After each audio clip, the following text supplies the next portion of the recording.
I think it's just a reminder of the danger of having heavily concentrated portfolios in high-quality stocks, right? That, to me, is a wake-up call on this idea that if you have a high dividend-yielding stock, that's a blue chip, you're in good shape.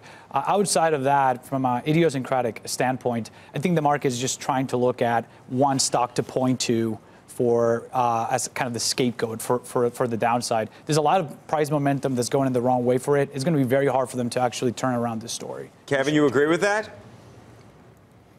Well, I think GE in particular is reflective of GE as they go through righting the ship. So I think it's a little bit of an offshoot of what could happen. Some of the deals that have been priced lately have been priced with concessions. They've broken wider.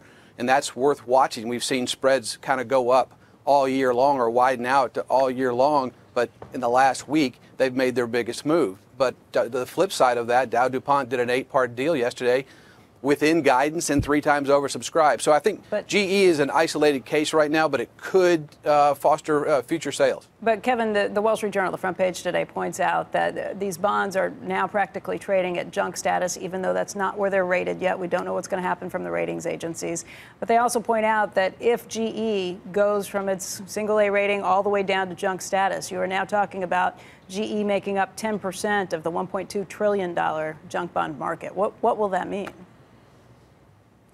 Well, obviously it means a lot if the downgrades, especially because so many of the GE bonds are in institutional hands, and they have been the biggest sellers of late. There's also covenants and mandates that would require them to sell even more if the downgrades continue. So it's really important for GE to get these asset sales out of the way, raise their cash, reduce their debt levels, so this doesn't happen. But it's again, it is somewhat contained. I'm not sure it spreads beyond GE right now, but we are seeing spread widening. The other day, Larry Culp said, look, I don't want to hurry, I don't want to rush. I feel the urgency, but I don't want to rush. Is that an accurate statement from what you're watching in terms of what he should be thinking? How much urgency is there to this, or should there be?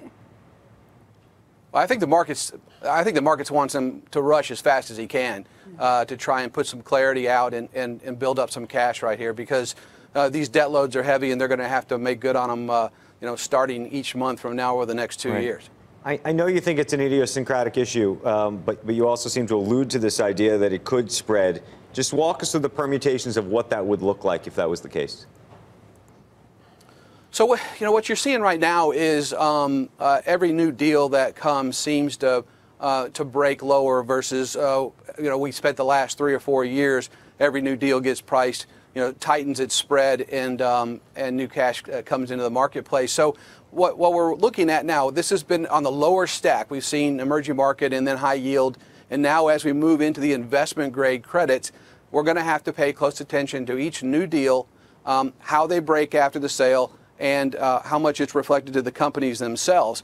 If earnings continue to go well, I don't see a big problem. If they start to fall, it's going to reflect on the debt levels of these companies. Each new deal breaks wider.